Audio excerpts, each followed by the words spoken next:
A história começa numa masmorra escura e imunda. Lá, o sermão do nosso garoto Ryan está acorrentado à parede, sendo torturado só por diversão. O corpo dele está tão espancado e machucado que sangue escorre de quase cada centímetro. O responsável por essa bagunça é Lord Sands Parton, o monstro que destruiu sua poderosa família. O motivo dele ter acabado nesse pesadelo é simples. Todos na família Sermon herdam grande poder, mas o príncipe mais novo não herdou absolutamente nada dos pais. Quando Sands xinga um inseto persistente que se recusa a morrer, nosso príncipe tenta dizer para ele acabar logo com seu sofrimento, mas o escória de cabelos brancos responde que não entende uma palavra. O cara literalmente arrancou a língua de Ryun há muito tempo.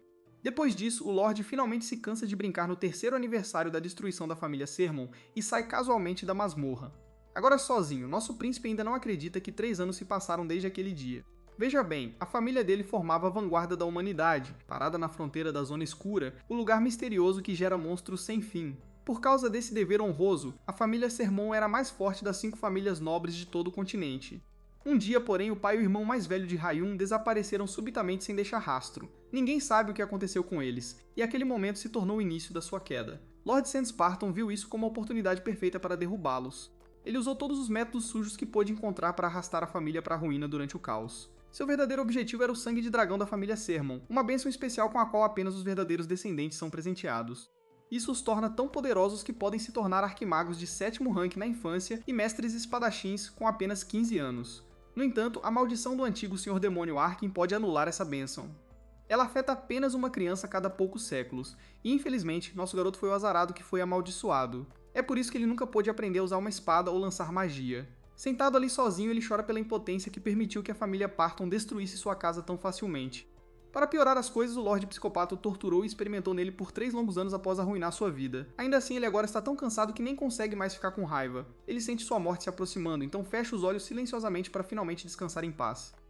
No entanto, o mundo claramente tem outros planos para ele. Nosso garoto acorda de novo. Ele fica chocado porque vê um rosto familiar chamando de jovem mestre. Ele está seriamente confuso sobre como sua empregada e cuidadora Colin está parada bem na sua frente. À medida que as coisas começam a fazer sentido, ele ordena que ela lhe traga um espelho urgentemente. Ele fica chocado novamente ao encarar seu eu jovem no reflexo, então pergunta a ela que ano é. Quando ela confirma o ano, Ryun sente a terra desaparecer debaixo dele ao perceber que de alguma forma voltou para quando tinha 12 anos. Veja bem, este não é apenas um ponto qualquer em sua vida. Este é o ano em que tudo começou a desmoronar, e a família Parton começou a fazer seus movimentos. Quando ele se lembra das últimas palavras do Lorde Dourado sobre conceder seu desejo, tudo fica claro. Nesse exato momento, um homem digno que ouviu falar de seu desmaio entra na sala, e Colin instantaneamente se curva diante dele. Ryun reconhece rapidamente como Alejandro, o reverenciado comandante de cavaleiros de sua família. O comandante diz que permitirá que o príncipe descanse devido à sua condição fraca. Colin intervém e diz que já os avisou que isso aconteceria. No entanto, nosso garoto surpreende os dois ao dizer calmamente que está na verdade em sua melhor forma. Ele imediatamente pergunta o que eles farão hoje no treinamento. Alejandro não acredita que ele esteja recusando uma desculpa para pular o treino e revela que a lição de hoje é focada em jogo de pés. Confuso, ele se pergunta em voz alta se este é realmente o príncipe mais novo. Nosso garoto pega sua espada de treino e afirma que não há dúvida de que ele é o sermão de Ryun com um sorriso confiante. Com a experiência e o poder que ganhou durante seu tempo brutal em Aedion, ele está totalmente pronto para enfrentar o que quer que jogue em seu caminho, porque esta é sua única chance de consertar tudo e acertar as contas com o parasita pálido. Nosso herói verifica seus status e sente alívio ao ver que suas habilidades não são um lixo completo. Ele até encontra sua maldição dupla S-Rank ali. Nesse momento, Alejandro entra e diz que os preparativos estão prontos, então Ryun fecha a tela de status e sai com ele.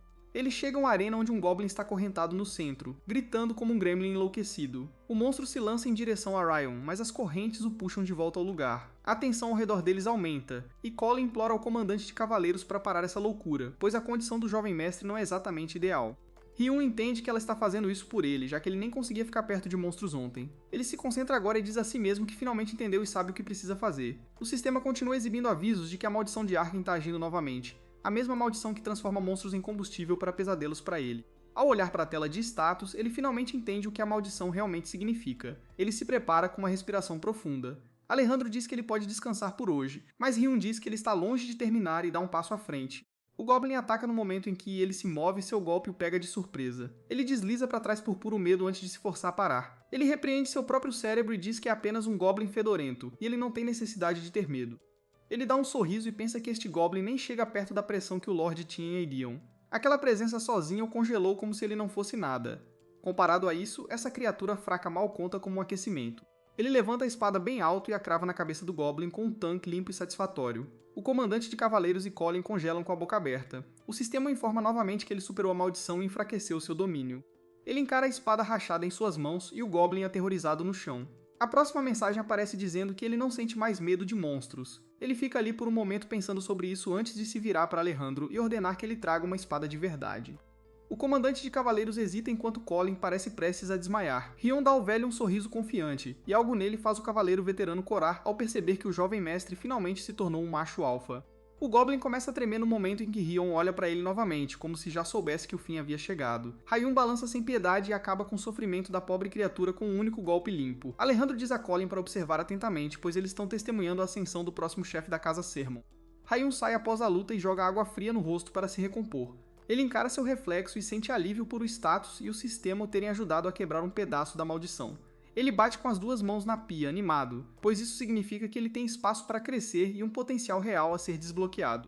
No entanto, seu humor azeda quando ele não fica satisfeito com os pontos de experiência que obteve. Se as coisas permanecerem como estão, ele precisaria desunir milhões de goblins para subir de nível adequadamente. Ele diz a si mesmo que precisa ficar mais forte rapidamente antes que aquele dia temido caia sobre a Casa Sermon. Pelo menos, ele confirma que a maldição não é absoluta e pode ser quebrada. Olhando para o sistema, ele diz a si mesmo que não pode desperdiçar essa chance, não importa o que. Mergulhando no modo lore, o estado atual da Casa Sermon é uma bagunça porque seu pai e irmãos estão desaparecidos há mais de 2 anos. Mesmo enfraquecido, ele ainda ocupa uma posição importante na casa, então os inimigos ainda não fizeram um movimento. Do nada, ele soca o ar empolgado por finalmente ter encontrado uma maneira de aumentar seu nível. Ele decide que agora é hora de verificar o segundo método. A cena muda para uma bela dama de vermelho usando uma máscara enquanto ela entra na casa. Eles se sentam para tomar chá e começam a conversar. Ela diz que ouviu falar da caçada de monstros e sorri para ele antes de perguntar se ele a chamou para treinamento de magia. A dama é Senna, a líder da seção de magia da Casa Sermon. Assim como o comandante de cavaleiros, ela é uma maga de 7º rank com habilidades aterrorizantes. Ninguém sabe muito sobre suas habilidades ou sua vida, exceto o próprio chefe da família. Ela pousa sua xícara e fica séria, avisando-o para não deixar a caçada de goblins inflar seu ego, pois a magia é um mundo completamente diferente. Ela explica que nunca o treinou antes porque julgou que ele não tinha nenhum talento mágico. Rion sorri porque ele já sabia dessa verdade. A maldição nunca permitiu que ele sentisse mana, muito menos a empunhasse. No entanto, tudo mudou ontem, e ele então responde com confiança que agora pode sentir mana, e a revelação a deixa visivelmente surpresa. Deixando o chá de lado, Senna cria a imagem de um dragão de fogo frio. Ela então lhe dá permissão para abrir os olhos lentamente. Para verificar se ele realmente consegue ver mana, ela diz que ele deve ser capaz de reconhecer a forma que ela acabou de desenhar no ar com sua magia. Ela fica completamente sem palavras quando ele instantaneamente dá a resposta correta sem um momento de hesitação. Para ela, não faz sentido algum como ele de repente despertou a capacidade de sentir magia em apenas uma noite. O fato de ele poder ver seus desenhos significa que seu conhecimento de mana é de alguma forma igual ou até superior ao dela. Ela começa a andar preocupada, imaginando como o garotinho conseguiu progredir tão incrivelmente rápido. Então Rion revela a ela que sua capacidade de ver magia é praticamente inútil. Ele pode ver mana claramente, mas não consegue usar as técnicas de desenvolvimento de magia da família Sermon, então ele quer que ela o ajude a superar essa barreira. Ela se surpreende que ele queira sua ajuda quando ele nem consegue armazenar magia dentro de seu corpo. Para que isso funcione, Senna terá que forçar diretamente seu próprio poder mágico nele. Ela o avisa que pode matá-lo a qualquer momento durante o processo, mas nosso príncipe diz a ela que ele já está tão fraco que ela pode matá-lo com um golpe de qualquer maneira, então não é grande coisa. A verdadeira razão, porém, é que ela é a única pessoa em quem ele confia sua vida inteira. Na linha do tempo anterior, Senna ficou ao lado dele até o fim e até o protegeu com seu corpo muito depois de sua magia ter se esgotado. Ele pede sua ajuda mais uma vez, dizendo que realmente não há ninguém além dela em quem ele confiaria sua vida. Mais tarde, Senna começa com a magia de Terra Azul, a técnica secreta que foi passada pela família Sermon por gerações. Ela acha que ainda é muito cedo para ele, mas nosso garoto tem muita experiência em usá-la em Aion. Assim que ela estiver pronta, ela diz a ele para se concentrar o máximo que puder, porque ele está prestes a entrar em um mundo de dor. Ela o avisa que não adianta gritar ou chorar quando começar. A única maneira de terminar a técnica é pensar pare com todas as fibras do seu ser. Ouvindo-a falar sobre dor intensa, ele tem flashbacks repentinos de todas as coisas loucas que Sans fez com ele antes. Depois disso, nada na Terra pode assustá-lo mais. Então ele calmamente lembra a Senna que ele confia nela com tudo que tem e que ela deveria parar de se segurar. Ouvindo isso, ela finalmente derrama seu poder mágico diretamente nele e a maldição de Arken ativa instantaneamente.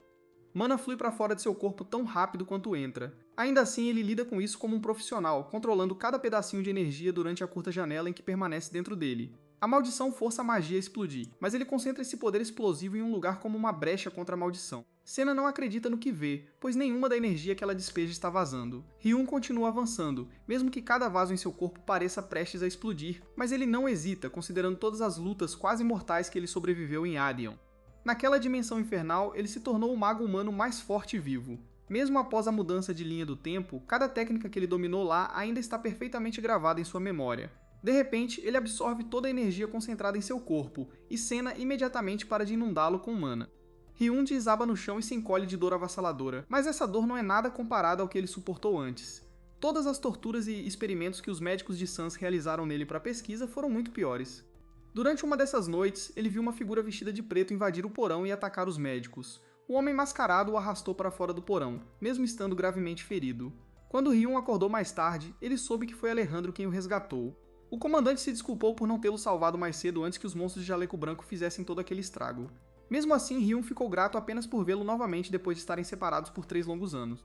Infelizmente, o reencontro deles foi interrompido quando os guardas da família Parton apareceram e choveram flechas nas costas do intruso. Revivendo aquele pesadelo trágico, Ryun acorda no presente com lágrimas nos olhos. Embora ele esteja aliviado que seu experimento de magia funcionou, ele também está irritado que o pesadelo arruinou o momento. Ele se recompõe e decide que usará esse poder recém-adquirido para garantir que esse tipo de final nunca mais se repita. Mesmo mais forte agora, ele sabe que precisa manter seu crescimento em segredo para a família Parton não descobrir cedo demais. Para garantir que não interfiram, ele traça um novo plano silenciosamente, e o primeiro passo é destruir os inimigos da família Sermon antes do previsto, bem antes que os Parton tenham a chance de acabar com tudo. Algum tempo depois, Ryun coça a cabeça e anuncia que falhou no procedimento de cultivo mágico. Tanto Senna quanto Alejandro congelam, sem ter a menor ideia do que ele está falando. Após um breve silêncio, ele decide que não pode contar toda a verdade, mesmo depois de tudo que fizeram por ele. Normalmente ele nunca esconde nada deles, mas acha que explicar sua situação só pioraria as coisas. Flexionando as mãos, ele diz que deu o seu melhor, mas não sente nenhum pingo de mana agora. Ele diz a Zaina que ela pode verificar quantas vezes quiser. Ela aceita a oferta e avança sem hesitar. A maga ativa seu feitiço de detecção de mana e pega a mão dele enquanto a mana flui da dela. Ela declara em choque que tal resultado é impossível, enquanto ele exibe um sorriso calmo. Puxando as mãos para trás, ela confirma que não há nenhum vestígio de mana em seu corpo. Sua voz treme ao dizer que tinha certeza de ter sentido mana fluindo nele no dia anterior. Deprimida e frustrada, Senna enxuga os olhos e se despede enquanto Ryun a chama. Assim que a porta se fecha, Alejandro se vira para ele e o lembra que ele ainda tem o treinamento noturno para focar. Nosso herói dá um sorriso nervoso e afirma que também não consegue fazer isso. Ele dá uma desculpa esfarrapada de que mal comeu direito após a última sessão de treinamento, o que Colin também pode confirmar. Essa única declaração drena a cor do rosto do comandante noturno e ele cai em uma depressão silenciosa. Cerca de 2 meses depois, Colin invade o quarto de Ryun e diz com lágrimas que ele também não saiu hoje. Com o pai e os irmãos fora, a senhora da casa carrega todos os deveres e mantém as coisas funcionando. No entanto, até ela está lentamente chegando ao seu limite agora. Colin volta para a cozinha, e os outros servos perguntam se o príncipe se recusou a sair novamente. O mordomo suspira e diz que faz 3 meses que o jovem mestre não caça aquele goblin. Agora ele nem responde a Alejandro. Outra criada murmura que as pessoas muitas vezes se perdem quando tentam mudar rápido demais, e que esperar por ele é inútil agora. Colin a repreende e tenta defender o jovem mestre, dizendo que ele deu o seu melhor naquele dia. O fogo dela se apaga no momento em que o chamam casualmente pelo seu antigo apelido, a má sorte da família Sermon. Na cidade as pessoas foram ainda mais longe e começaram a chamá-lo de lixo inútil da família Sermon. Ouvindo isso, sua leal criada pula e lembra ao homem tagarela que ele tem apenas 12 anos, mas o mordomo lhe diz que as expectativas são tudo quando se trata de um nobre. A outra criada revela que quase todo mundo está pedindo demissão um por um. O mordomo admite que planeja parar de trabalhar em breve. Ele então pergunta a Colin qual escolha ela fará, mas ela fica em silêncio. A cena então muda para Ryun, que está calmamente saboreando um bife mal passado. Ele percebe que a qualidade das refeições está caindo, o que lhe diz que tudo está prestes a desmoronar. Em vez de entrar em pânico, ele sorri como um demônio, pensando que as coisas estão se movendo exatamente como ele quer. Ele acha que a versão passada dele teria tentado desesperadamente consertar tudo e eventualmente teria murchado. O novo hino é construído diferente, ele planeja ficar quieto e fazer todos os inimigos acreditarem que ele é fraco e indefeso. Então assim que uma abertura aparecer, ele atacará sem piedade e os destruirá a todos. Ele se lembra que a queda da família Sermon começou no momento em que o chefe da casa desapareceu e a equipe de busca nunca retornou. Seus irmãos mais velhos desapareceram em circunstâncias semelhantes e seu financiamento secou lentamente. O campo de treinamento que antes transbordava de atividade agora tem apenas um punhado de noites de semana restantes. As famílias fortes que antes esperavam formar laços com eles os abandonaram silenciosamente também. No entanto, Ryun não se incomoda muito com a situação, pois a paz e o silêncio deixam viver sua vida secreta confortavelmente. Mesmo assim, ele ainda está insatisfeito com a lentidão com que a família está declinando e quer acelerar as coisas. Nesse exato momento, Colin entra correndo na sala e grita que é hora do treinamento e que o comandante noturno está esperando. Seu humor instantaneamente despenca e ele diz a ela que quer pular hoje também. Colin se recusa a aceitar e arranca as coberturas dele. Ela se aproxima lentamente dele com determinação inabalável antes de levantá-lo em estilo noiva. Com um olhar sério, ela o carrega para fora do quarto e declara que nunca abandonará esta família. Enquanto isso, nosso herói simplesmente aproveita a carona. Mais tarde, nos campos de treinamento, Alejandro o repreende por balançar a espada tão mal.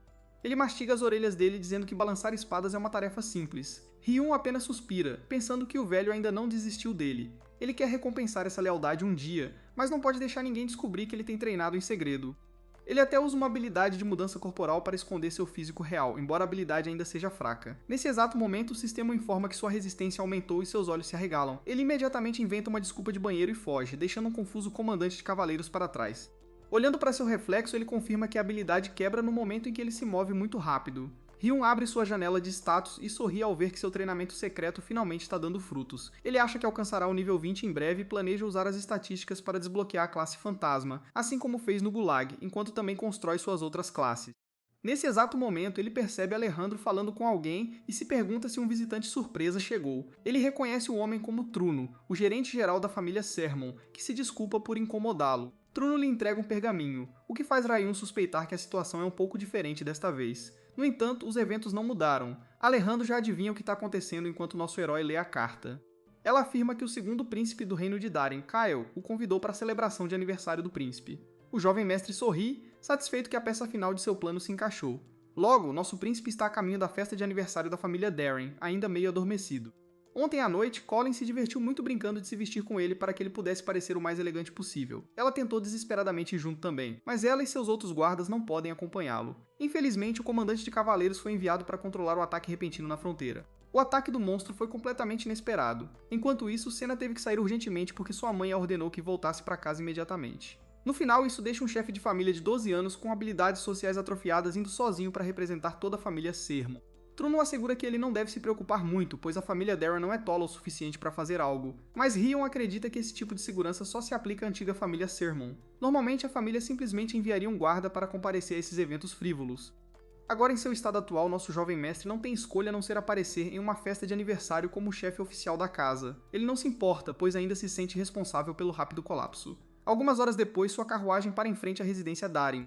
Lá, ele encontra o próprio Kyle Darin e uma tropa inteira de criadas esperando para recebê-lo. Truno demonstra gratidão pela grande recepção em nome de Ryun. No entanto, nosso garoto sente claramente os inúmeros olhos apontados diretamente para ele. Enquanto ele caminha pela recepção, ele ouve todos os tipos de rumores estranhos e teorias sobre a queda e os fracassos da família Sermon. Nosso príncipe simplesmente sorri para eles, pois ele já planejou tudo isso desde o início. Ele se enterra mais fundo quando abre com um fraco olá para os nobres sem classe ou respeito. Esse movimento ousado de poder faz com que todos em um raio de 1 quilômetro deem um tapa coletivo na testa em decepção. Mais tarde, na sala de jantar, um de seus escoltas se surpreende que o jovem príncipe não saiu de seu quarto em 5 dias inteiros. O objetivo de vir uma semana antes da festa real é construir relacionamentos, mas o capitão da equipe de escolta lhe diz para manter as esperanças baixas. Ele aponta o desastre fantástico que Ryun exibiu durante a recepção. Ele não consegue acreditar que o garoto está trancado em seu quarto, porque a comida dos ricos lá fora seria de morrer. Há tudo que um homem poderia querer, incluindo belas damas nobres. Nesse exato momento, um homem entra e informa o capitão para reunir seus homens, porque o jovem mestre comparecerá ao banquete, afinal. Os dois celebram juntos, aliviados por não perderem as coisas boas. O homem também lhes diz para manter um relatório adequado pronto, garantindo que escondam quaisquer erros que o príncipe cometeu. Quanto a Ryun, ele tem treinado silenciosamente em seu quarto até agora, esperando pacientemente pelo momento perfeito. Embora ele tenha usado o banquete para subornar seus escoltas para mudar seu relatório, seu plano real está em outro lugar. Afinal, o dia do banquete é o exato dia em que a ruína de sua existência chega à residência Darin. Residência. Todas as damas conversando em voz alta ficam em silêncio no momento em que Lord Sands entra no local. Literalmente todos ao redor dele tentam evitar contato visual com ele. Truno também tenta evitar seu olhar, mas Sans caminha diretamente em sua direção sem hesitação. Truno não tem escolha, então ele começa a bajular o cara sobre a grande honra de conhecê-lo pessoalmente, mas Sans não perde tempo. Ele diz abertamente que ouviu que o poderoso Ryun Sermon também chegou à festa e que gostaria de conhecê-lo. Truno finge que não tem ideia do que ele está falando, então Sans não tem problema em explicar, que ele está falando sobre o maior erro da família Sermon que os levará à ruína. Truno fica abalado até o âmago. Ele sabe que Sans está sob muita pressão como o mago mais talentoso de sua família, mas ele nunca esperou que o cara realmente falasse mal do chefe Sermon no domínio da família Darin, que está diretamente sob sua autoridade. No entanto, Sans rapidamente faz um Uno reverso dizendo que o boato deve ser falso. Na verdade, ele afirma que veio para desmentir o boato tolo que mancha o grande nome Sermon, mas Truno não acredita em nada disso, já que vem do maior canalha de todo o continente. Disse que Sam começou a beber na idade de 7 anos e até assassinou um de seus próprios súditos. Nesse momento, nosso garoto faz uma grande entrada com seus escoltas. Sans está exultante enquanto Truno quase tem um ataque, perguntando por que o jovem mestre saiu no pior momento. A aura de Ryun é tão radiante que faz todos reavaliarem sua opinião sobre ele. Vendo-o agora, eles quase reconsideram tudo o que assumiram antes. Mas Sans arde de ciúmes porque nosso garoto o ofusca instantaneamente apenas por causa da reputação de sua família. Ele caminha direto até Sans e diz ao homem que ouviu muito sobre ele do Quarto Príncipe, seu irmão Lars. Ouvindo isso, Sans diz com arrogância que também ouviu muito sobre ele, mas antes que ele possa revelar qualquer coisa, nosso príncipe diz calmamente que ele é uma pessoa verdadeiramente gentil. Ele menciona o quão famoso Sans era em sua academia e como ele teve que desistir depois de alguns meses por causa de sua pura popularidade. Ryun revela as coisas bagunçadas que ele fez e suavemente inverte os papéis. Ele diz que Sans uma vez salvou um garoto pobre de um valentão e até ajudou uma estudante que estava sendo assediada por um desperdício de oxigênio sem vergonha. Sans está furioso por dentro, mas nosso garoto ainda não desferiu o golpe final. Quando ele casualmente menciona algo sobre seu joelho, Truno intervém para acalmar a situação. Ele finge que Sans ajudou Lars trazendo-lhe remédio para seu joelho machucado, então ele rapidamente arrasta o príncipe para longe antes que as coisas explodam. Enquanto isso, nosso garoto está satisfeito depois de absolutamente moer o desgraçado de cabelos brancos. Sans leva seus insultos ousados e zombeteiros como uma clara declaração de guerra. No entanto, plantar raiva pura no homem é apenas o segundo passo em seu plano crescente. De volta ao seu quarto, Sans perde todo o controle e quebra um vaso de flores no chão. Sua raiva explode enquanto ele grita insulto após insulto sobre nosso herói. Pensando na conversa, ele percebe que Lars deve ter descoberto que ele não saiu da academia, mas foi na verdade expulso. Agarrando a cabeça, ele amaldiçoa baixinho que toda a pressão para manter o incidente em segredo acabou sendo inútil. Ele se lembra da conversa sobre os joelhos e diz a si mesmo que a verdade por trás desse incidente específico nunca deve ser revelada. Um flashback o atinge onde ele luta para manter uma expressão confiante enquanto mal consegue respirar.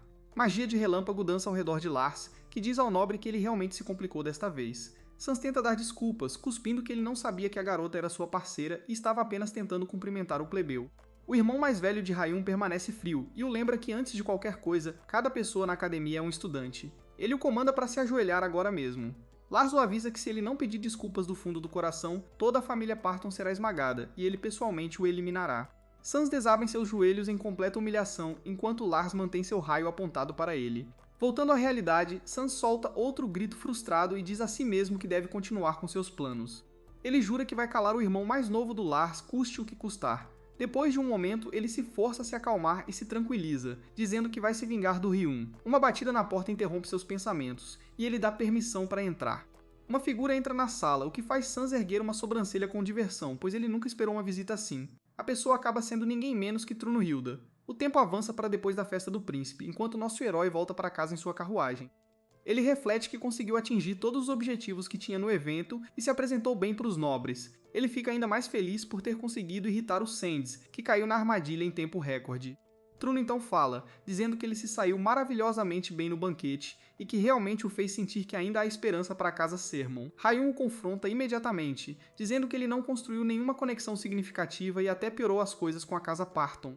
O gerente geral se corrige rapidamente e diz que o discurso que ele deu contra Sans foi realmente o auge. Nosso herói ri e aperta o botão no meio da carruagem. Truno parece confuso e pergunta o que está acontecendo. O sujeito pergunta nervosamente ao jovem mestre por que ele ativou o feitiço de isolamento acústico. Ryun o confronta, dizendo que se ele realmente acreditasse que havia esperança, nunca teria escolhido trair a casa. Truno começa a suar e gagueja ao perguntar o que o jovem mestre quer dizer com isso. Nosso garoto diz a ele que seu crime é imperdoável, mas ele está escolhendo deixar passar, já que ele o fez pela casa Sermon. O gerente geral baixa os olhos e pergunta baixinho como Ryun descobriu. Nosso herói diz a ele que ele tem uma escolha a fazer agora, e o homem pode se julgar da mesma forma que sempre fez no passado.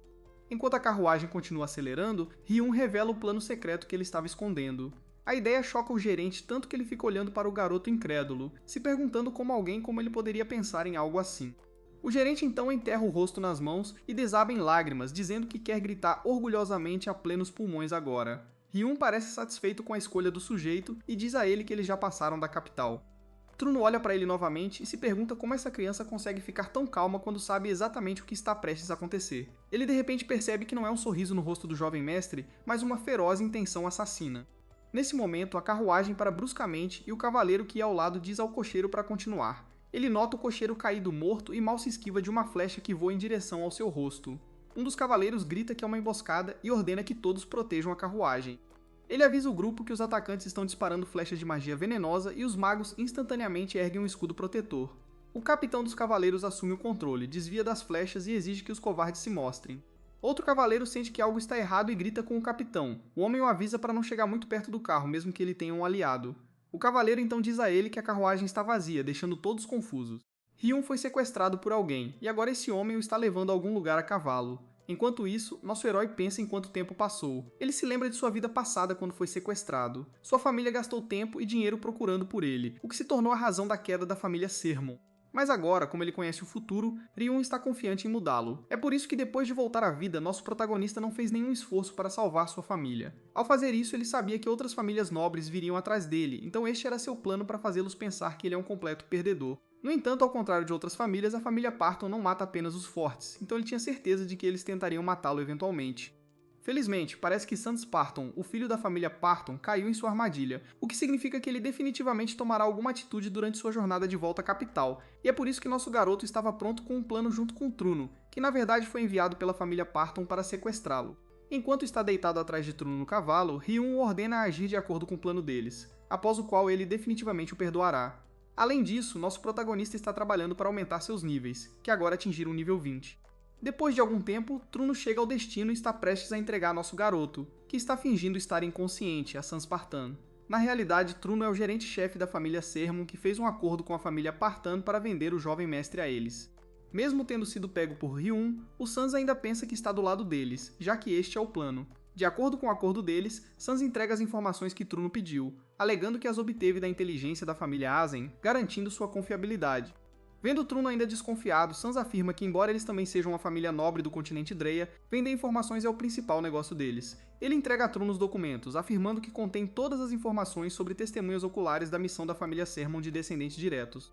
Ouvindo isso, Ryun finalmente percebe o motivo pelo qual Truno vendeu, porque ele é um perdedor que não pode fazer nada por sua família e status, mas seus irmãos mais velhos são capazes o suficiente para recuperar o que foi perdido, então Truno quer encontrá-los. Embora Truno soubesse que a família Asan tinha essa informação, era impossível para ele obtê-la diretamente, então ele usou a família Parton. Ao se despedir, Truno também implora a Sans para manter sua outra promessa, que é devolver o jovem mestre em segurança à família Sermon.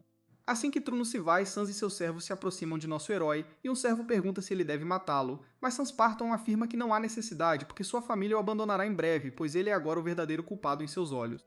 Para executar o plano principal, Sans precisa voltar. Enquanto a cena avança, nosso protagonista acorda e se encontra preso em correntes. Sans Parton está parado na frente do nosso garoto, zombando dele sobre sua condição patética como filho da família Sermon. Embora Ryun saiba de tudo, ele age inocente e pergunta a Sans o motivo de estar ali. Quando Sans diz a Ryun que o sequestrou, nosso herói o ameaça sobre o que vai acontecer a seguir. Como Sans pensa que Ryun é um perdedor, ele ri. Depois disso, Sans chuta o rosto de Ryun, dizendo que seu pai e irmão já devem ter morrido. Além disso, Sans zomba de nosso herói dizendo que Truno vendeu para a família Parton em troca de informações sobre testemunhas oculares do sequestro de seu irmão para que ele possa encontrá-los, mas ninguém tentou salvar o próprio Ryun, pois ele é um perdedor patético.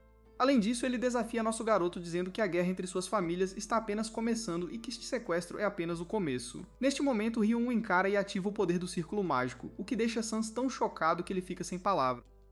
Ainda amarrado às correntes, Ryun declara que esperou por este dia desde seu retorno a esta vida. Embora a luz verde preencha a área devido à magia de Ryun, nada está acontecendo, então Sans novamente zomba de nosso garoto. Desta vez, nosso protagonista usa o círculo mágico de silêncio nele, o que resulta em Sans ser incapaz de falar. Sem a capacidade de conjurar qualquer feitiço, sua magia também falha. Chocado e aterrorizado, ele então ataca nosso protagonista com magia de bola de fogo, que não requer conjuração.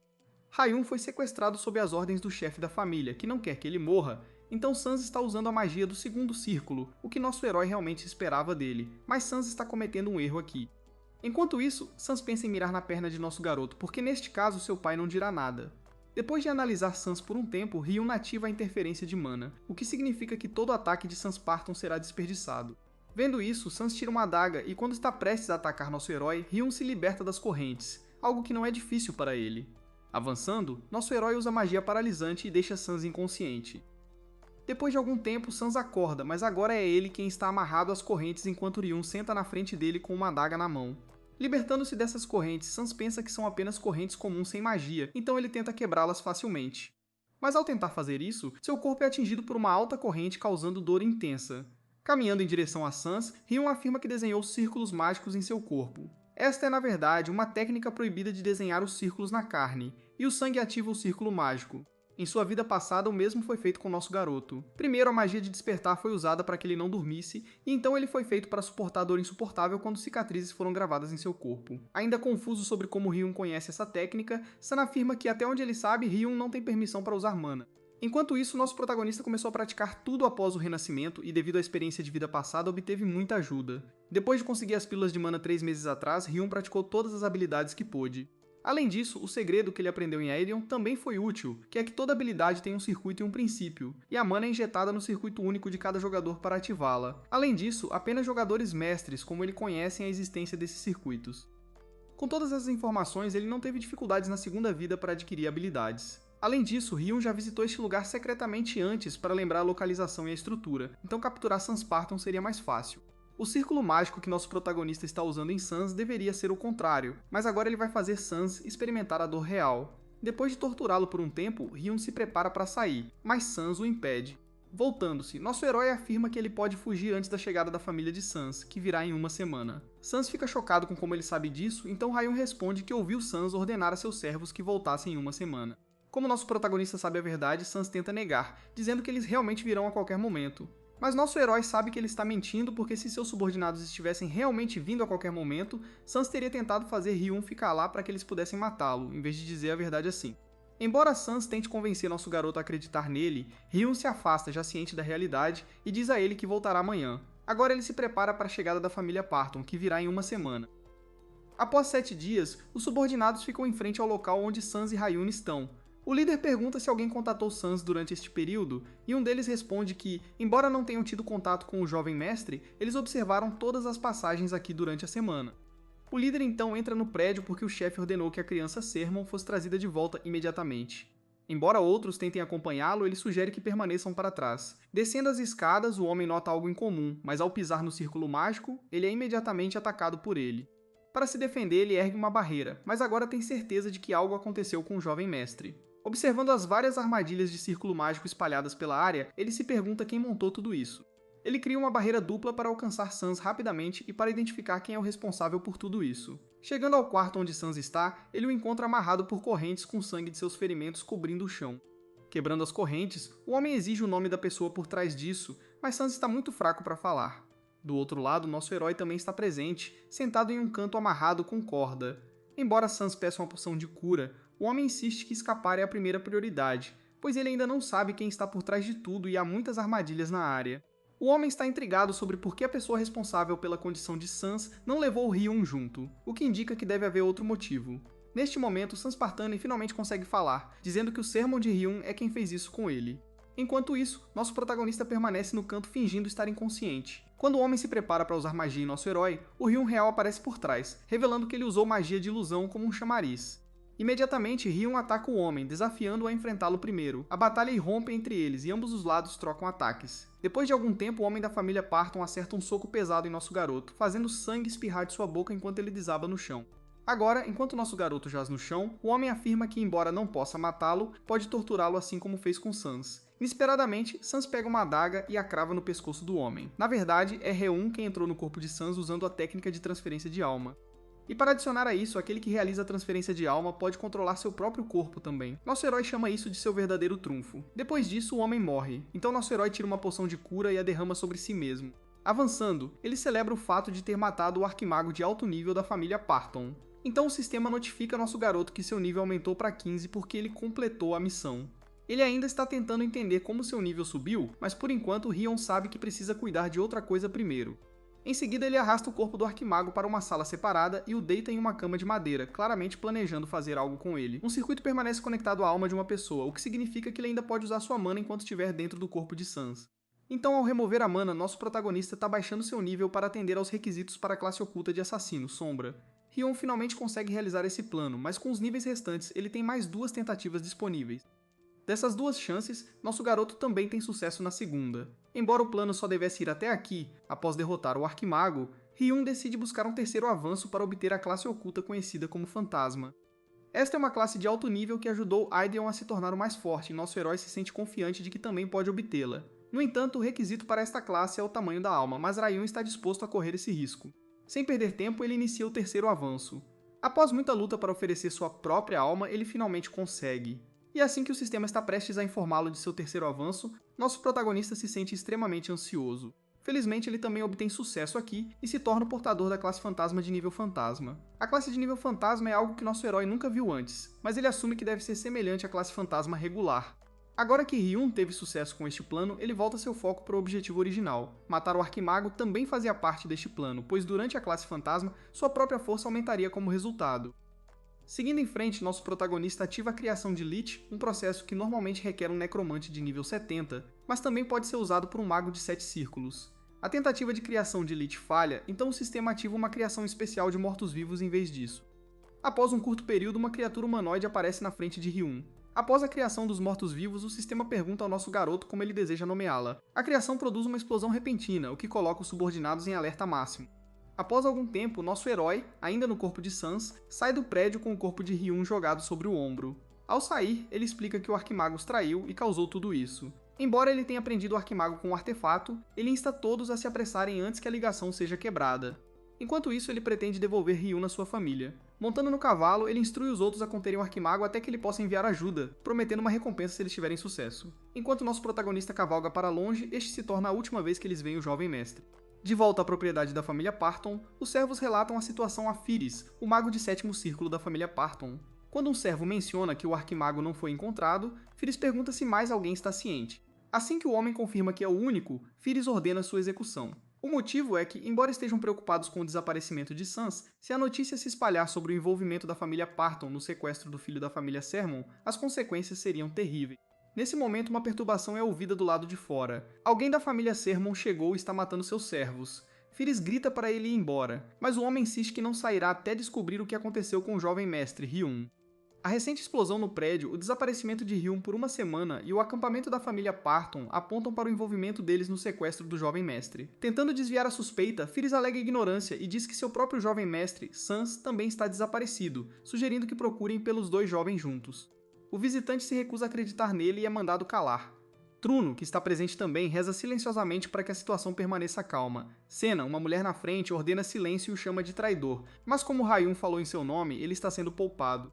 Nesse ponto, Truno menciona que Ryun deveria ter deixado um rastro que apenas a família Sermon poderia encontrar. Agindo nisso, Senna começa a procurar e após alguma verificação, ela finalmente descobre a pista, o corpo de Sans Parton pendurado em uma árvore com um bilhete dizendo: "Eu sou um sequestrador. Por favor, me puna." No entanto, Senna encontra uma carta e começa a lê-la. Nesta carta, Ryun explica que seu plano original era permanecer no corpo de Sans e destruir a família Parton por dentro, mas o risco de ser descoberto era muito alto. Além disso, se ele voltasse como Ryun, a guerra eclodiria entre as famílias e a família Sermon não estava preparada para isso, então ele está escolhendo desaparecer por enquanto. Senna queima a carta e diz a Truno para voltar para casa. Enquanto isso, um garoto chamado Ryun corre por uma cidade quando um homem o chama para a guilda, dizendo que o líder o procura. O garoto é na verdade nosso herói. Mais tarde, Lady Senna descobre que Ryun é de fato o dragão de Dreya.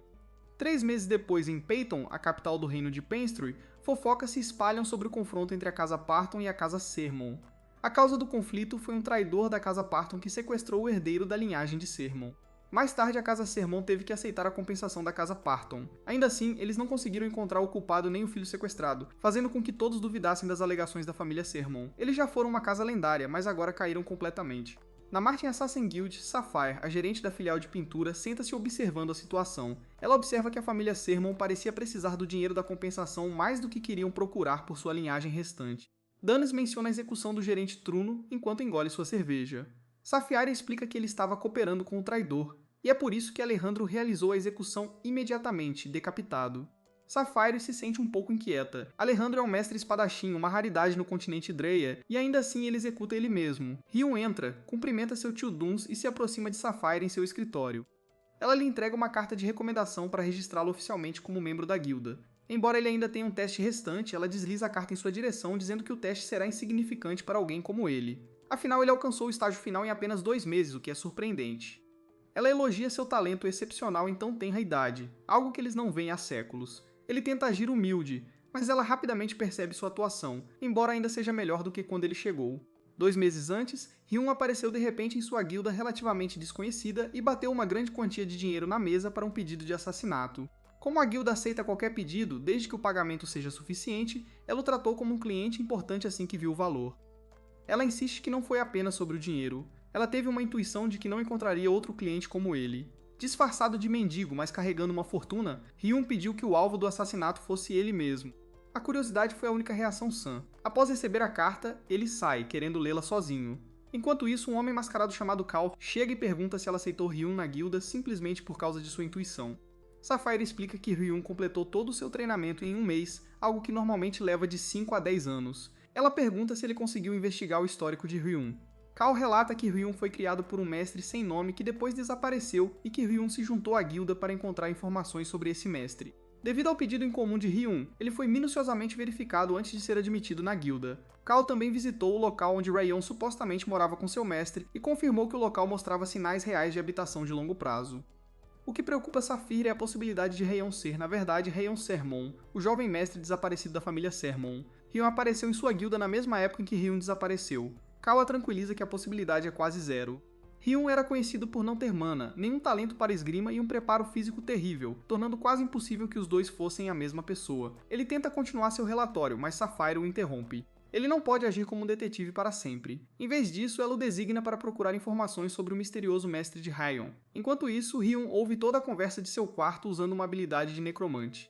Ele percebe que Sapphire tem uma intuição aguçada. Ele abre sua janela de status e nota que o nível consumido durante sua mudança de classe retornou. Investir mana em dominação corporal definitivamente valeu a pena. Não só alterou sua aparência, mas também pede a detecção de mana. Chegou a um ponto em que ele pode até enganar a habilidade de detecção de forma de um segundo grande assassino. Naquele dia, uma garota morta-viva chamada Cornac aparece. Ela possui um conjunto notável de habilidades, e Hyun percebe que ela é uma morta-viva em crescimento. Ele fica surpreso com suas habilidades fantasmagóricas, que não foram mencionadas na descrição da habilidade. Quando ele verifica o circuito, uma missão oculta aparece, uma que requer a descoberta de condições secretas para ser concluída. A notificação de conclusão apareceu após derrotar Artie. A combinação de Mão da Morte, Fantasma, um circuito de habilidade e a missão resultou na criação de Cornac. No momento ela é apenas um monstro devorador de mana, praticamente um parasita para ele, mas ele acredita que um dia ela será útil. O crescimento para ele é sobre olhar para o futuro, não para o presente. Perdido em pensamentos, ele é interrompido por Dance. Hyun explica que ele estava simplesmente cantando sobre se tornar um membro completo da guilda após o teste e um dia se tornar o gerente da filial. Danzo assegura que na taxa em que ele está crescendo, isso é totalmente possível. Ele então menciona os 3 candidatos finais, dos quais apenas um pode passar no teste. Passar fará deles um membro oficial da guilda e um assassino de 5ª série. Paula, Rin e Helm ficam diante dele enquanto ele anuncia o início do teste. Dans pede as informações do alvo. Rin revela detalhes sobre Ailok, um comerciante de 47 anos que administra uma loja e sempre viaja com 3 mercenários como guardas. 2 dos mercenários são guerreiros de bronze e um é um mago de prata. De acordo com um boato, ele recentemente tomou uma jovem concubina e a visita todas as noites. Durante esse tempo, os mercenários lhe dão privacidade. Dans fica impressionado com a investigação feita sobre o alvo. Não só isso, Rin também conseguiu encontrar um método para evitar os guardas. A única coisa que preocupa Dans é a garantia de que o alvo realmente irá para o quarto da concubina. Rin não havia considerado isso, e Duns explica que é exatamente por isso que Martong sempre coleta informações detalhadas. Ele então se volta para Hyun, pedindo as informações que ele obteve. Hyun pergunta se ele realmente tem que revelá-las, surpreendendo os outros 2 concorrentes. Mesmo que eles cooperem para completar a missão, eles não se tornarão membros formais da guilda juntos. Apenas uma pessoa passará no teste. Por causa disso, ele não quer compartilhar nenhuma informação. Os 2 concorrentes ficam irritados, percebendo que falaram cedo demais. No final, eles são apenas colegas. Hyun nega até mesmo ser colegas, dizendo que eles não aprenderam isso durante o treinamento. Dans aprova a resposta de Ryan como a mentalidade correta e os exorta a se concentrar em seu teste. Descartar ou usar os outros quando necessário faz parte da natureza de um assassino. Ele pergunta se os outros 2 têm algo a dizer e eles negam em uníssono. Dans anuncia o início do teste de assassinato e todos eles correm. Ele é lembrado da época em que o próprio Ryan teve que ser assassinado. O prazo foi definido para 3 dias e o local foi Peyton. A condição especial era que eles tivessem que registrá-lo como um trainee de grau especial na filial de Martong Peyton. Os assassinos riram, pensando que poderiam encontrar Hyun em 10 minutos. Acontece que eles falharam. Eles não conseguiram localizá-lo durante os 3 dias inteiros. Eles elogiaram indiretamente as artimanhas e armadilhas de Hyun. Após os 3 dias terminarem, Hyun recebeu o treinamento de Sapphire, pois ela cumpriu sua promessa. Voltando ao presente, Hyun reflete que se tornar um assassino formal não é fácil. O alvo para este teste foi definido na dificuldade mais alta, e ele pode estar no início de algo histórico. Enquanto isso, Paula contorna com sucesso a magia de alarme e os dispositivos mecânicos, evitando os mercenários. No entanto, ele não esperava que houvesse mercenários adicionais. Rin consegue se esconder e agradece a Paula, já que as coisas deram certo para ela por causa de suas ações. O alvo tem sido alvo de inúmeras tentativas de assassinato, então o lugar que ele escolhe para se esconder é o quarto de sua esposa principal. A esposa está furiosa com ele por ter uma concubina e por atrair assassinos. Ele insiste que não foi ele quem trouxe os assassinos e que o quarto está totalmente equipado com dispositivos de segurança. Rin ouve a conversa do telhado e decide derrubar 5 soldados comuns ao redor dela para que ela possa tentar uma investida frontal. Enquanto isso, a esposa de Alok o ameaça com uma faca. Ela se sente traída por seus casos e por pegar o dinheiro da família. Ele tenta explicar que os fundos do negócio eram insuficientes, mas ela sabe que ele usou esse dinheiro para comprar um presente para a concubina. Sem hesitar, ela o apunhala no coração e depois explode em lágrimas ao perceber o que fez. Rin observa o alvo morrer pelas mãos da esposa e fica confusa, sem saber se sua missão é um sucesso ou um fracasso.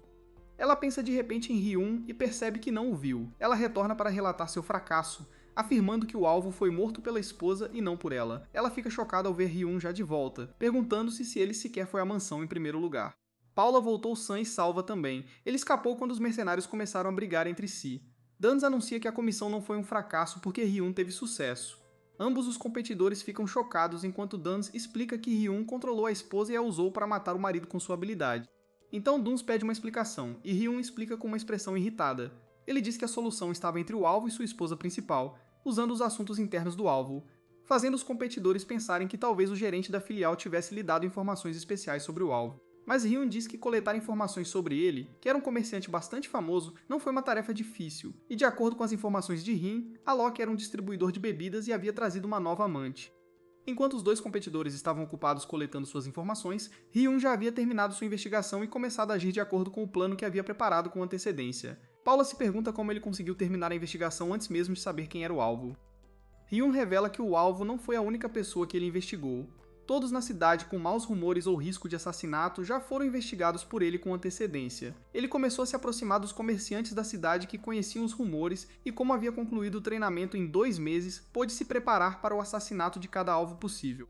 Ele preparou tudo com antecedência, não importando quem fosse o alvo. Era como revisar o livro inteiro para um pequeno teste. Então, enquanto investigava, ele descobriu que alguém guardava um profundo rancor contra Alok, sua esposa principal Kelly.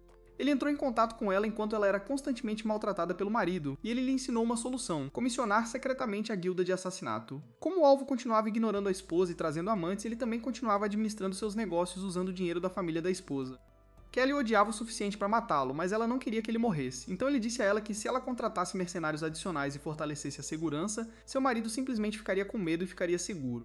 Então, no último momento, quando ele correu para o quarto da esposa, Hyun já havia sugerido a ela que ela incriminasse a comoção do assassinato como um plano da amante e seu amante, e que ele então voltaria a si e retornaria para ela. Kelly estava bêbada e aceitou o plano, e ele admite que tudo teria saído como ela queria se tivesse prosseguido apenas até aquele ponto, mas pouco antes do plano de assassinato acontecer, ele também lhe deu mais algumas informações. O marido dela gastou todo o dinheiro que tirou da família dela, alegando que era para fundos de negócios. Basicamente, o teste foi pré-planejado e ele o desviou inteligentemente a seu favor. Dans ainda está confuso sobre como uma mulher civil apunhalou o marido até a morte. Hyun explica que o álcool entregue foi misturado com uma poção que ele fez com alquimia, pois seria perigoso se houvesse baixas. Então ele misturou algumas drogas na água que os mercenários também beberam, e isso ativou no momento certo. A droga teve o efeito de turvar temporariamente o julgamento e deixar a pessoa facilmente irritada. Paula percebe que os mercenários lutando entre si foi devido à droga que ele criou. Então, em palavras simples, tudo saiu de acordo com o que ele planejou, e as informações que ele vazou combinadas com os efeitos da droga deixaram Kelly ainda mais furiosa a ponto de ela matá-lo. Então Dans o parabeniza por ter passado no teste. Hyun também informa a Dans que ele está prestes a receber a taxa de comissão e uma cobrança extra de Kelly, porque Kelly de repente se tornou uma assassina, mas ainda é um fato que assassinos se infiltraram. Só eles sabem que Kelly o matou e não um assassino, e ela pagaria qualquer coisa para se cobrir pelo crime que acabou de cometer. Todos eles ficam chocados considerando o quão alto seu nível deve ser, já que seu trabalho é realmente afiado e respeitável. Dan manda os dois competidores de volta, mas para Hyun. Ele o confronta sobre o que ele fez, dizendo que a esposa agora terá que viver com a culpa de ter matado o marido pelo resto da vida e que é algo que Hyun nunca levou em consideração. A culpa deles faz assassinos, não monstros. Hyun explica calmamente que ele a via como uma mulher comum até perceber que Kelly costumava matar todas as amantes que o marido tinha. Até Alok arruinou muitas vidas por causa de suas drogas, empréstimos e por administrar casas de jogo por trás de seus negócios. Kelly conseguia esconder todos os seus assassinatos devido ao poder de sua família e seu marido estava cansado dela, mas ele ainda não parava de ter mais amantes, mesmo sabendo que todas elas seriam assassinadas no final. As famílias das amantes ainda as procuram, mas o poder de Kelly esconde facilmente seus crimes. Esses detalhes não são normalmente revelados durante uma investigação, e este foi afinal um pedido de assassinato para um caso de teste. Mesmo que ela não quisesse que o marido morresse, a guilda que recebeu o pedido só pode receber o pagamento integral se o alvo morrer. Então Rion questiona se os sentimentos ou circunstâncias do cliente importam em uma tentativa de assassinato, pois tudo o que eles fazem é por dinheiro. Ele também diz que Kelly nunca disse que não queria matar o marido com as próprias mãos. Em vez disso, ela tentou usar o pedido de assassinato, e o pedido foi concluído à sua maneira. Mesmo que a consequência seja que ela viva o resto da vida com a culpa de ter matado o marido, isso não é da conta deles. Dune se pergunta se a consciência é desnecessária para assassinos, e Ryun diz que se eles querem manter sua humanidade, eles devem aumentar seu poder e mudar as coisas desde a raiz. Não importa o quanto eles procurem por consciência ao aceitar pedidos de assassinato, não há nada que possa ser mudado, e então ele se afasta. Saphir parabeniza nosso garoto por passar no teste e anuncia que ele agora é um membro formal da guilda e um assassino de 5ª série. Assim que ela anuncia, seu nível sobe. Seu sistema notifica que ele adquiriu o respeito de Philip e Paula e ganhou as expectativas de Dani. Sapphire o informa que ele agora pode aceitar os pedidos oficiais da guilda, e ele também pode se candidatar à promoção se atender às condições. Ela não achou que ele se candidataria à promoção imediatamente, mas ele a interrompe e começa a recitar todas as condições para a promoção. Então ele imediatamente pergunta quanto pagamento o pedido de Alok lhes rendeu sem hesitação, e Sapphire se sente um pouco pressionada. Ela acaba dizendo a ele que o pagamento adiantado foi de 10 ouro, o pagamento de conclusão foi de 10 ouro, e eles também receberam 10 ouro de Kelly por ocultar o assassinato. Ele diz que, mesmo que tenha sido apenas um teste, foi ele quem completou o pedido e ganhou o valor adicional. E como a condição de promoção é de 30 ouro para um único pedido, ele atendeu ao requisito para a promoção. Ele recebe instantaneamente a opção de se candidatar à promoção para assassino de 4ª série. Ela o aconselha a ter cuidado para não ser arrogante e não subestimá-los, pois eles também têm suas próprias leis e políticas como organização. Entre os assassinos, eles só são considerados os verdadeiros a partir da 4ª série. Na maioria das vezes, ela fica irritada com a atitude dele, pois desconsidera os outros assassinos. Ela tenta ignorar, mas ele afirma em voz alta que não vai retirar o pedido de promoção. Ela começa a gritar com ele, mas Duns, que supervisionou o teste, afirma que Ryun é qualificado para fazer o teste de promoção para a 4ª série porque não foi por desconsideração por eles. Foi algo importante que ele mostrou no teste, pura habilidade física. Ele não confiou em planos elaborados, mas em habilidades de assassinato usando as capacidades do corpo como assassino, e venceu a tentativa de assassinato com estratégias brilhantes. E não apenas isso, mas eles também podem aproveitar esta oportunidade para avaliar o nível de habilidade de Ryun, ou eles poderiam ensinar a ele uma lição que ele nunca esquecerá. Sapphire pensa no jogo de pega-pega, eram principalmente técnicas de armadilha. Ela finalmente concorda com o teste de promoção e o adverte que assassinos devem arriscar suas vidas para este teste, e ele aceita o desafio. Mais tarde, à noite, os três se sentam com Duns, e Duns o informa que o teste mais cedo possível seria em 1 ou 2 meses. Até lá, ele poderia treiná-lo, mas Ryun educadamente recusa a oferta porque quer descansar até lá. Ele os informa que ficará longe da guilda por um tempo, e assim que se tornar um membro formal da guilda, tudo bem para ele sair do território da filial. Ele os assegura que retornará antes do teste e que passará pela filial de Marte para verificar as atualizações sobre o teste. Então eles continuam bebendo juntos até se sentirem satisfeitos. Ryun sabe que não terá tempo livre depois de se tornar um assassino de 4ª patente, pois eles recebem pedidos continuamente. Como o alvo é um líder de filial, espera-se que não haja tempo nem para tirar uma soneca, então ele precisa sair antes que isso aconteça. Ele chega à Zona Escura, a Terra dos Mortos. Enquanto isso, um nobre sai com seus cavaleiros e vê nosso garoto, imediatamente questionando quem ele é. Ryun se levanta dizendo que sua perna está machucada e ele não consegue mais andar. Ele pede ao nobre para lhe dar uma carona até a vila, senão ele morrerá ali. O nobre age arrogantemente dizendo que o teria matado se não estivesse com pressa, mas Ryun percebe claramente que ele não estava com pressa alguma. Ryun implora para ser permitido na carruagem e o nobre chamado Kenil é instruído de dentro da carruagem a colocar a criança lá dentro. Kenil se recusa e, em vez disso, o coloca no cavalo com ele.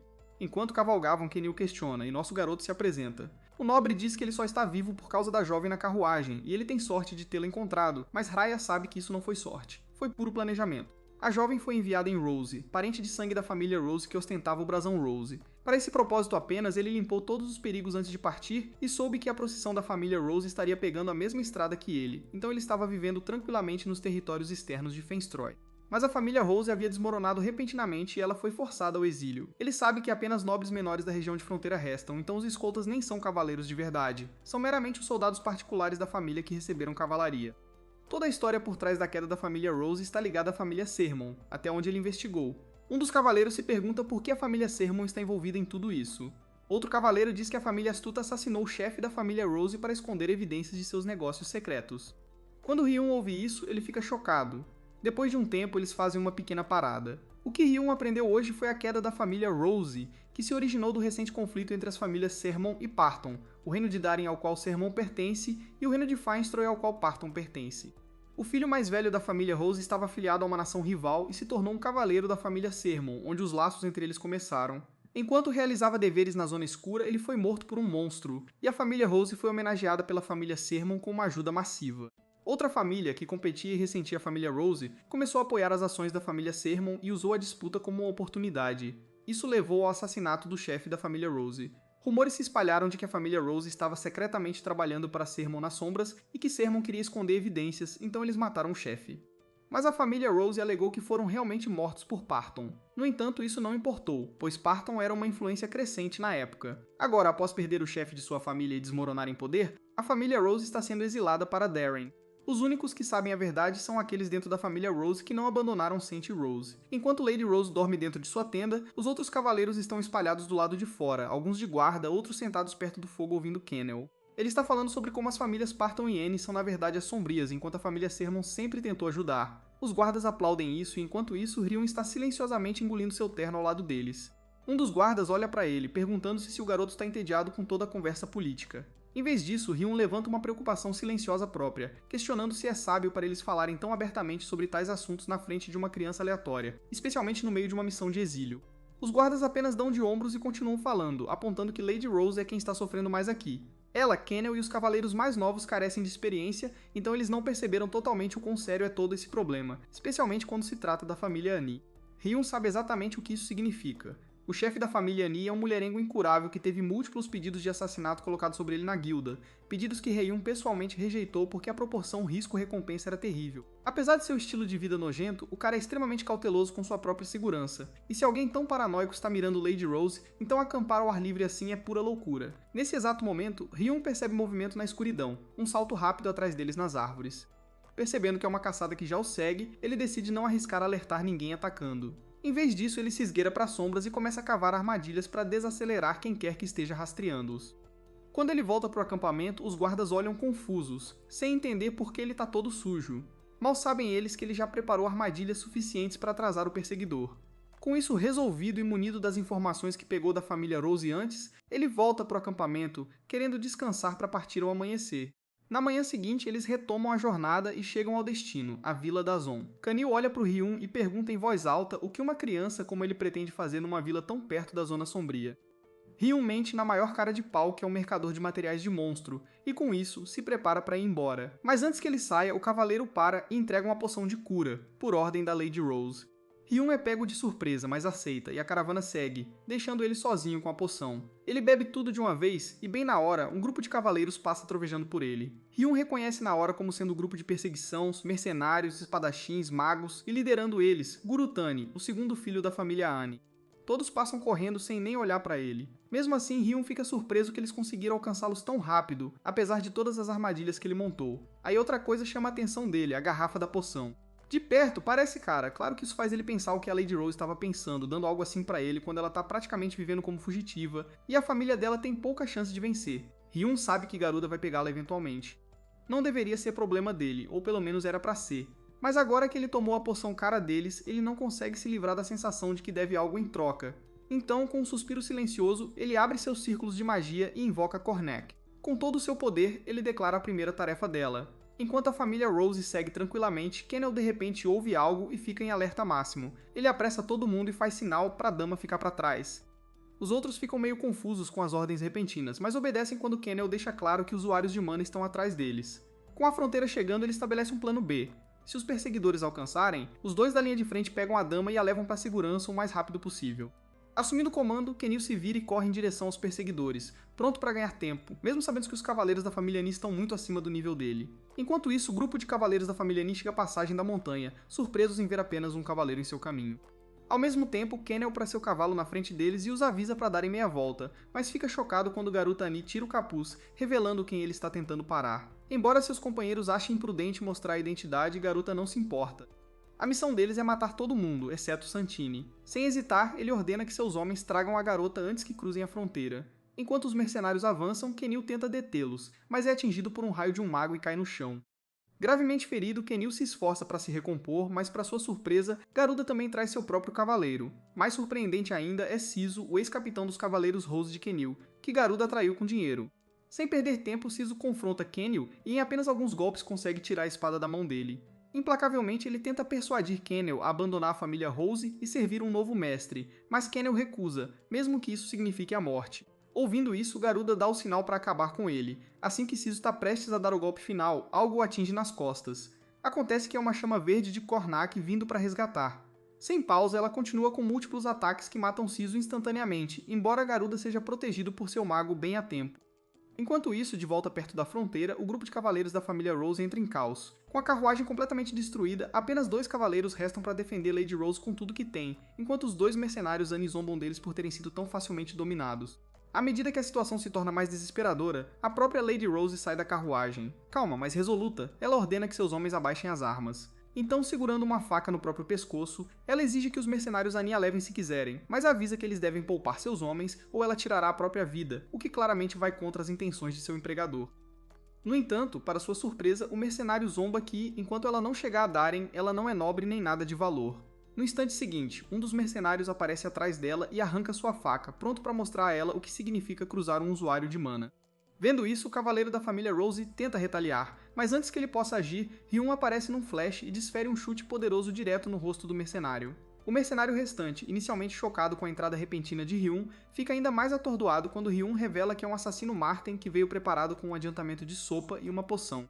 Percebendo a vantagem, Lady Rose rapidamente junta as peças e oferece 30 ouro para lidar com todo mundo. No entanto, para Ryun, isso é muito pouco, pois ele está disposto a aceitar os 30 ouro apenas pelo primeiro mercenário, mas ainda resta um segundo filho da casa Ani, o comandante da guarda e um mago. Entendendo os riscos, Lady Rose sabe que se ela não agir rápido e contratá-lo, a missão de exílio deles falhará, e a casa Rose poderá cair. Em estado de ansiedade, ela concorda em dar a Ryun tudo o que ele pedir, e ele aceita de bom grado. Com isso, ele salta no ar num piscar de olhos e avança contra o mercenário que hesita, questionando se Ryun, tendo revelado sua identidade, é um assassino de verdade. Ryun carrega seu ataque e com um único golpe derruba o primeiro mercenário, mostrando que ele não comete erros, confiante o suficiente para revelar sua verdadeira identidade. Assim, a primeira conquista em Martin começa para Ryun com o preço sendo tudo. Enquanto Ryun vive seu momento de glória, o mercenário caído se levanta, rindo maniacamente, alegando que não serão derrotados tão facilmente. Antes que Ryun possa se virar, o mercenário que ele derrubou primeiro balança sua espada contra ele no meio do ataque. No entanto, Ryun se esquiva facilmente, forçando-os a perceber que não podem baixar a guarda contra um assassino Martin. Reagindo imediatamente, ambos os mercenários lançam um ataque sincronizado, usando esgrima de troca de posição para atacar Ryun ao mesmo tempo. Em resposta, Ryun ativa seu controle corporal e aceleração, aparecendo em volta deles num piscar de olhos. Isso confunde completamente a dupla que começa a suspeitar de ilusões, pois não conseguem acertar um golpe. Por enquanto, eles decidem esperar o momento perfeito para contra-atacar juntos, mas mal sabem eles que já é tarde demais para isso. Ryun aparece na frente dos homens, revelando que já aplicou avisos físicos e outras maldições neles. Antes que possam reagir e enquanto começam a enfraquecer, Ryun os corta de dentro para fora, derrubando-os num banho de sangue brutal. Com o nascer do sol, todos se recompõem, cuidando dos caídos e reconstruindo a carruagem. Por volta da mesma hora, Kenel chega. No momento em que ele entra, sua primeira preocupação é com a segurança de todos. Vendo-o, Lady Rose sente alívio e começa a chorar, enquanto Ryun sabe silenciosamente que é tudo graças a ele. Curiosos, os guardas se perguntam se Kenel derrubou todos os perseguidores sozinho, mas o cavaleiro revela que recebeu a ajuda de um mago que apareceu do nada. Com essa ajuda, eles conseguiram capturar Garuda e derrotar o cavaleiro traidor. Enquanto discutem o mago, Kornak chega, respondendo ao sinal do círculo de magia de Ryun. Ela solta Garuda, ferido e espancado pelo feitiço. Vendo Ryun, Kenil o reconhece como o garoto que ele ajudou mais cedo, mas para sua surpresa, Lady Rose revela que ele é um assassino de Martin. Relembrando a luta, Kenil percebe que a presença dele pode explicar como o mago conseguiu derrubar inimigos tão facilmente enquanto ele lutava. Ouvindo que ele é de Martin, Geruda tenta se salvar rapidamente, oferecendo pagar o triplo para ser liberado, sabendo que para um assassino a recompensa importa mais que a pessoa. No entanto, para surpresa de todos, Ryun fica irritado e usa seu feitiço para cortar Geruda em 2 pedaços por falar demais. Com isso, ele também deixa seu ponto para Lady Rose, mostrando o que acontece com quem tenta pular o pagamento. Aterrorizada, a dama concorda, e Ryun então se aproxima da recompensa, explicando que não quer imediatamente, entendendo a situação atual da família Rose. Ainda assim, ele insiste num contrato verbal para o acordo, um que permanecerá secreto. Uma vez que o acordo esteja fechado, ele sugere que continuem em direção ao destino, tranquilizando-os que a guilda cuidará dos corpos depois que eles partirem. Com isso, Ryun começa a ir embora, mas Kennel, impressionado com a forma atenciosa como ele gerenciou a situação, o chama. Ryun apenas pisca em resposta, estala os dedos e desaparece diante dos olhos deles. Isso choca os guardas, mas o que realmente surpreende Kennel é que, apesar do garoto se chamar de assassino, o que ele invocou não foi um morto-vivo normal. Claramente falou em linguagem humana. Além disso, quase simultaneamente derrotou Siso e o mago. Vendo isso, Kenil percebe que se alguém pode comandar um morto-vivo tão poderoso, há uma possibilidade de que Ryun seja um discípulo do necromante mais lendário, Veda.